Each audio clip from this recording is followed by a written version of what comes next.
Welcome to the second episode of Beyond Babylon.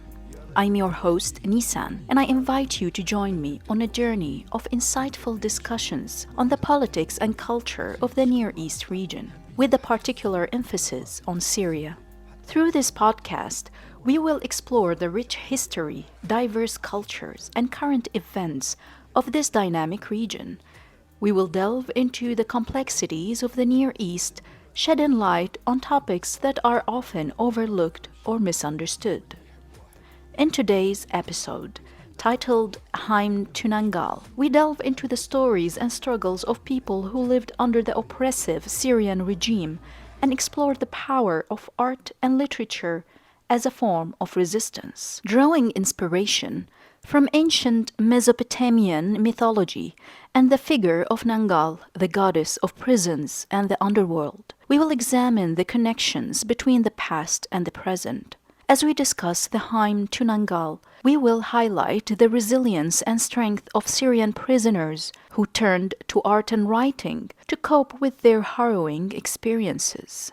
Join us as we explore the powerful role that art and literature play in the lives of those imprisoned and how these creative outlets help individuals reclaim elongated lost times in detention and maintain their humanity amidst unimaginable adversity. This is Beyond Babylon. We're glad to have you with us on this journey. Let's start. Nungal, an ancient Mesopotamian goddess, was associated with prisons and the underworld. Revered by the Sumerians and Babylonians, her name translates to Great Princess. Often portrayed as a formidable deity with sharp claws and intimidating demeanor, Nungal was believed to oversee the punishment of lawbreakers, ensuring justice prevailed. Besides her role as the goddess of prisons, Nungal was linked to healing and protection. Her followers believed she could ward off malevolent spirits and diseases. The Haim to Nungal, a Sumerian poem, highlights Nungal's significance.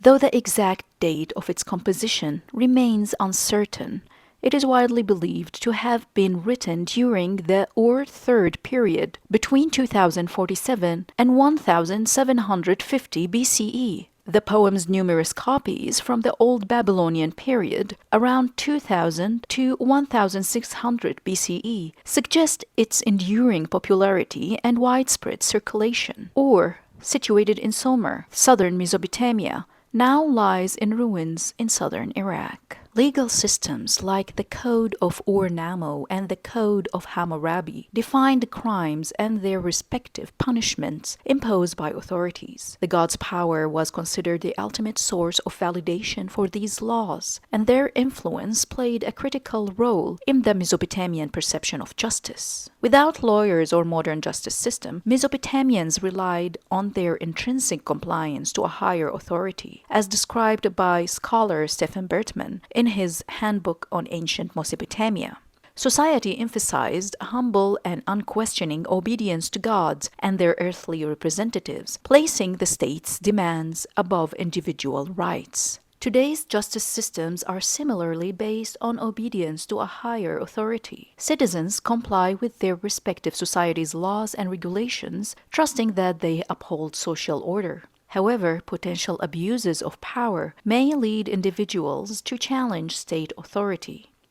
At times, higher authorities establish legal frameworks that require people's obedience, yet they may not adhere to the principles of justice themselves.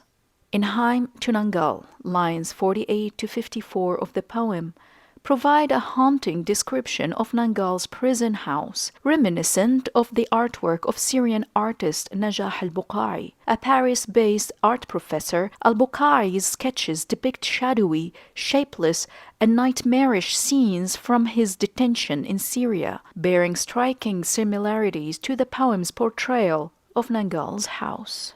In 2012, al-Bukai was arrested by the Syrian regime for participating in opposition protests and providing aid to besieged areas. After spending a month in Branch 227, he was released and went into hiding for over a year. However, in 2014, as he attempted to leave Syria, he was captured once more and detained, this time for 2 years. Branch 227, also known as the Al-Mantiqa Security Department, is located in Damascus. This department is among several intelligence branches where those opposing the Syrian regime are subjected to harsh interrogation techniques, including torture. Al-Bukai shares that among the numerous atrocities he endured, one particularly harrowing memory stands out and often appears in his drawings: detainees carrying the bodies of fellow detainees who died due to torture. He described the grim routine, quote, "Every evening around 8 p.m., a truck loaded with dead bodies would arrive at Branch 227 from other detention centers. Security officers would order a group of detainees to step outside and unload the truck. We were ordered to rush out in our underwear and carry the deceased using military green wool blankets." In a 2021 interview with Info Migrants, al-Bukai revealed that whenever they carried a dead body, they tried to recognize disfigured faces, a friend, a family member, a neighbor, or an acquaintance. Al-Bukai draws to cope with the haunting memories of his brutal imprisonment and torture. Some of his sketches are included in this podcast's video. Al-Bukai's story is just one among over 1 million people arrested during the 12-year-long civil war in Syria, according to an estimate by the UK-based War Monitor, the Syrian Observatory for Human Rights. In its March 2023 report, the observatory stated that the number of detainees included 140,000 civilians who were detained, forcibly disappeared, and whose fate remains unknown. Arrests are conducted without warrants or fair trials. The observatory documented the death of over 49,000 civilians due to torture, including 349 children and 67 women. However, credible sources suggest that the number of people killed under torture in Syrian regime prisons exceeds 105,000, primarily between 2013 and 2015, when Iranian operatives supervised the prisons in Syria. Arrest rates in Syria increased after the Ba'ath Party's rise to power in 1963 and the imposition of an emergency law granting authorities extraordinary powers, which limited the freedom of individuals suspected of endangering public security and order. Syrian officers widely abused the emergency law, violating the rights and freedoms of Syrians. Although the Syrian regime abolished the emergency law in 2011, arbitrary arrests, enforced disappearances, extrajudicial killings, and torture persist. The exact number of people arrested before 2011 is unknown, but rights groups estimate tens of thousands of individuals were detained for varying periods. The Syrian regime uses various pretexts to justify human rights violations in its prisons, such as terrorism charges. The full extent of detention, violations, and numbers will remain uncertain without inspection of Syrian jails. In 2021, the Euromed Human Rights Monitor reported, quote, "Most governments in the Arab region widely practice torture amid near absence of effective accountability and oversight mechanisms." Torture practices in countries beset by internal conflicts like Syria are more prevalent and often go unpunished. Although Arab nations have agreed to uphold international standards for investigation, prosecution, and accountability, those responsible for torture and ill treatment are rarely questioned. The number of torture prosecutions in the region does not accurately reflect the actual number of cases. This discrepancy occurs because investigations related to torture cases are frequently not conducted in good faith, leading to insincere inquiries. The Euromed report primarily attributes this issue to the fact that many of these violations are carried out under the protection of the ruling authority. Similar how al-Bukai turned to drawing as a means to cope with the pain of detention in Syrian regime prisons, other Syrian detainees have written about their experiences to alleviate their suffering and reclaim lost time, which brings to mind the French novelist Marcel Proust's notion of resorting to art as a way to restore lost, or one might say stolen, time. These detainees produced a distinct literary genre called prison literature. Prison literature has a significant presence in Syria, especially given the country's long history of political repression and human rights abuses. This type of literature often serves as a powerful means of expressing the experiences and emotions of those imprisoned. It can shed light on the brutal conditions and human rights violations within Syrian prisons. Sabri Hafiz, an Egyptian scholar, wrote, and I quote, "A great majority of writers have themselves lived the experience of arrest, imprisonment, and even torture, but also because the history of the contemporary Arab intellectual is one of constant struggle with the authorities." The oppressive rules of both Hafiz al-Assad and his son Bashar al-Assad in Syria have been notorious for the brutal suppression of political opposition and dissent. Consequently, countless activists,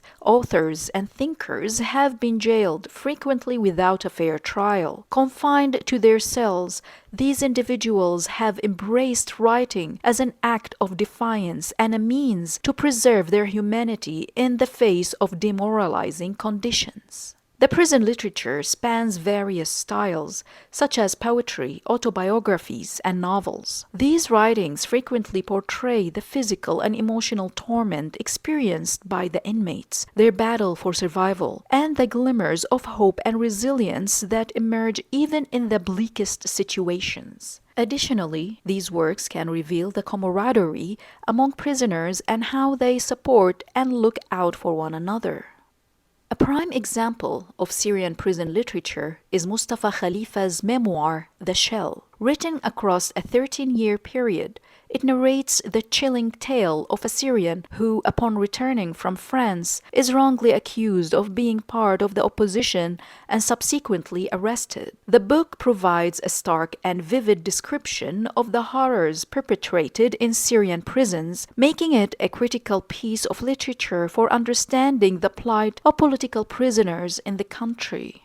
Yassin al-Hajj Saleh, another distinguished Syrian writer, has also contributed to prison literature. As an intellectual and dissent, he spent 16 years in prison. His body of work, which includes essays and analysis, delves deeply into the political and societal challenges facing Syria while offering a unique perspective on life in incarceration. Prison literature in Syria has played a vital role in bringing attention to the human rights violations perpetrated by the government. These works promote compassion and understanding of the ordeals faced by political prisoners. These works stand as both a form of resistance and a tribute to the human spirit's strength and resilience in the face of unthinkable hardships. Finally, activating the United Nations oversight mechanisms in prisons and detention centers across the Near East region and the Arab world, particularly in Syria, is crucial to ensuring the protection of fundamental human rights. Given the prevalence of torture, inhuman conditions,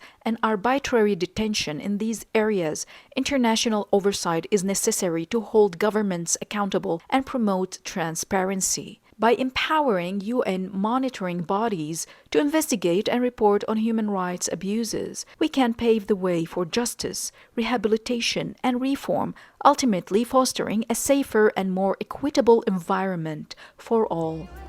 Until next time, this is Nisan, your host, signing off. Thank you for listening to the Beyond Babylon podcast.